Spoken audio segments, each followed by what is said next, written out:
はじめまして、あきらです。白血病になりました。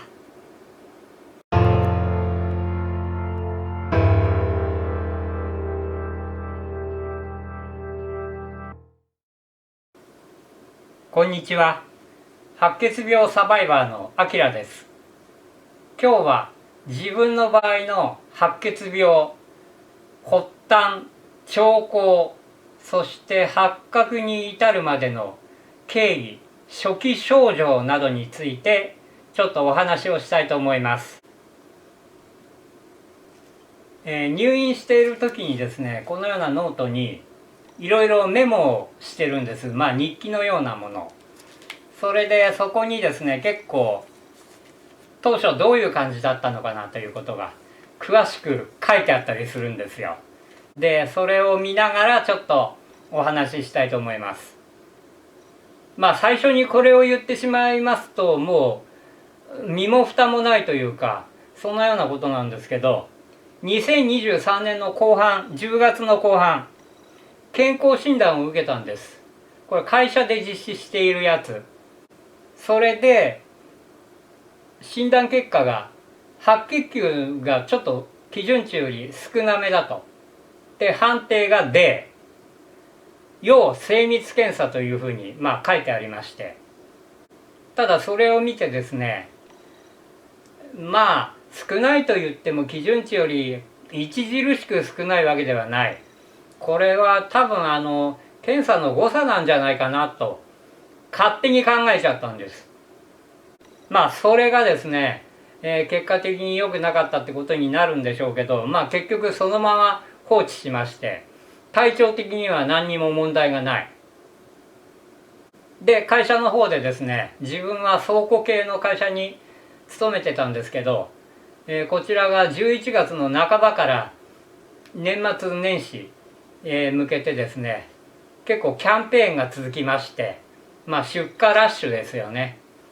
それでその間は追加出勤といいまして、普段の出勤よりも多くシフトを入れることが可能なので、ここぞとばかりにですね、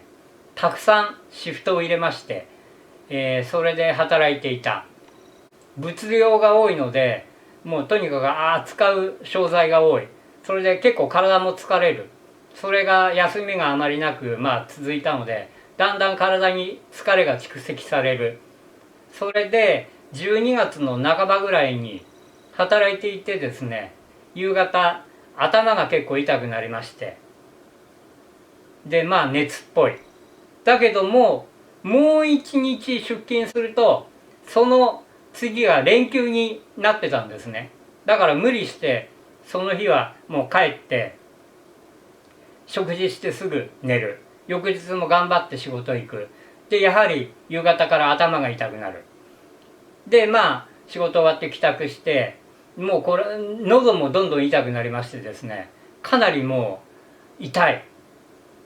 なので翌日はとにかく医者行った方がいいかもしれないという感じで寝たんです。そうすると朝起きた時にですね、耳が痛い。喉の痛みと思ったら、もしかしてこれ耳の痛みだったのかなというふうに思いまして、というのも子供の頃何回か中耳炎をやったことがあるんですよ。でもしかしてまた中耳炎になったんじゃないかなという気がしたもんで、近所の耳鼻咽喉科を受診しました。そうすると先生がですね、耳の方は特に問題ないですよ、ただ喉は腫れてますねということで薬を出していただいたと。で近所のその耳鼻咽喉科から自宅へ歩いて帰る道すがらにドラッグストアがありまして、そこへ立ち寄って処方箋ですね、薬を買って帰るというかもらって帰るというかで家へ帰ったんですけど、その待っている間にですね、すごく寒気がしまして、ゾクゾクする。もう家に帰る頃にはかなり熱が上がっているのが自分で分かりまして、もうすぐに布団へ入りました。だけど熱は全然下がる気配がない。それでもう急上昇ですよね。夜測ったら38度を超えて39度に迫る勢いですが、まあ体が疲れているから抵抗力がなくなっているんだろうと。で喉もすごく痛い、腫れている、だから熱が上がっても当然なんだろうと思いながらとにかく寝た。でも翌日も全然もうそれは治る、収まる兆候も何もない。であまりにも熱が上がりまして40度を超える。だから解熱剤を飲んだんですけど、そうするとですね、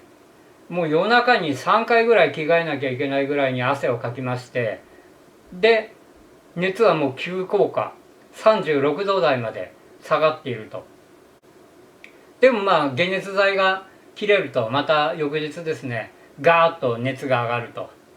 で会社の方はもう早めにこれはちょっと熱なかなか下がりそうにないということで、しばらく休ませてくださいという旨報告してあったんで、まあそれは良かったんですけれども、とにかく解熱剤を飲まないと熱が38度半ばから40度半ばまで行ったり来たりのような状態、それが1週間以上続きまして、ちょっとこれはおかしいというか、このまま薬飲んでても治らないなという感じがしたんです。それでですね、隣町にある大きめの総合病院を受診することにしました。で行ってみまして、まあ、先生に問診ですね、このような状態なんですけどっていうことをお話ししたんですけれども、その際にですね、病院へ行く前に妻が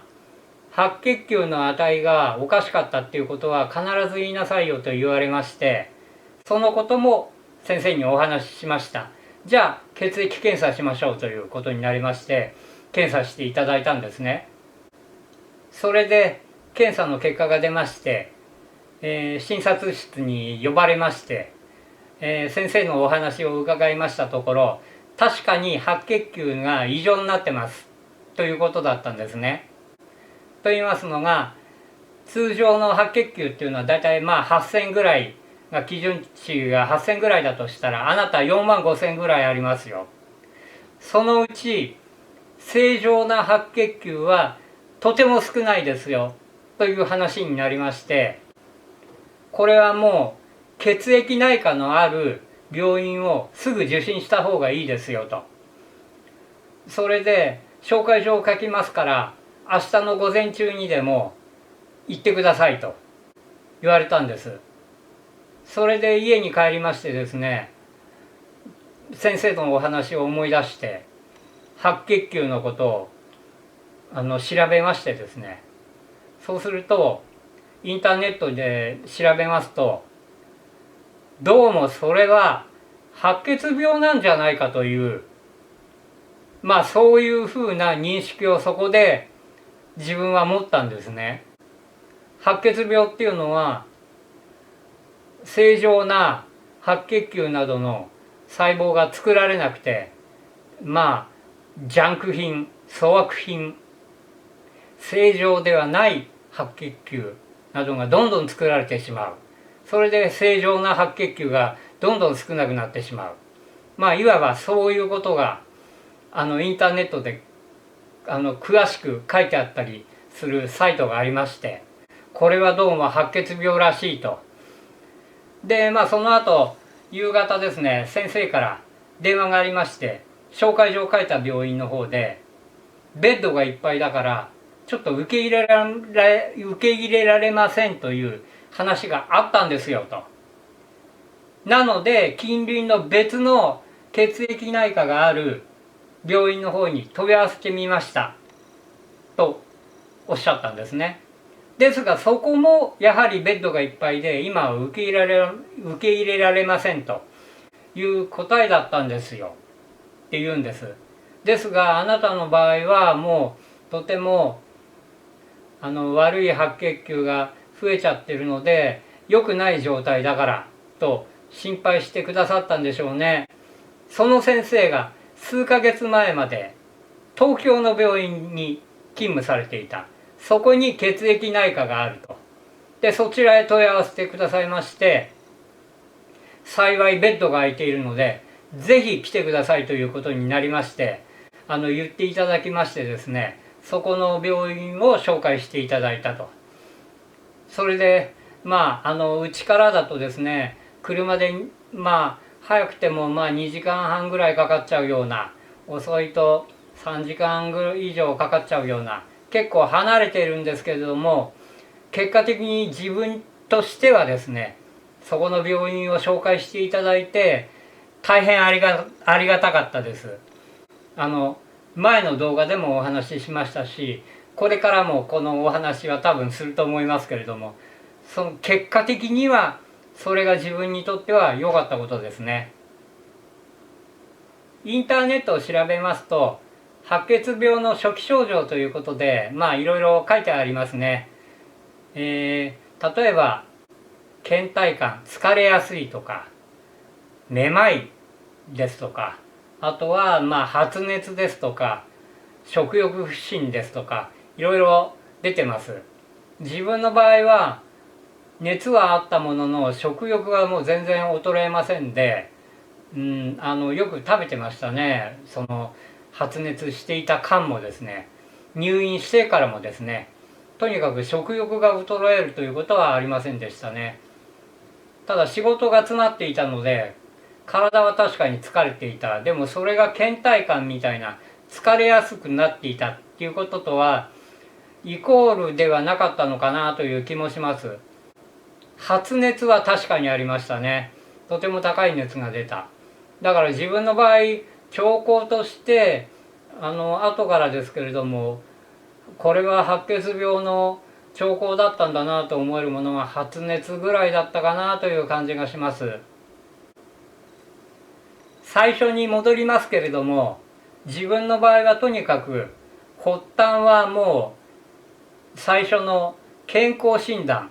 これで白血球の値がちょっと異常だったと。とにかくもし健康診断を受けて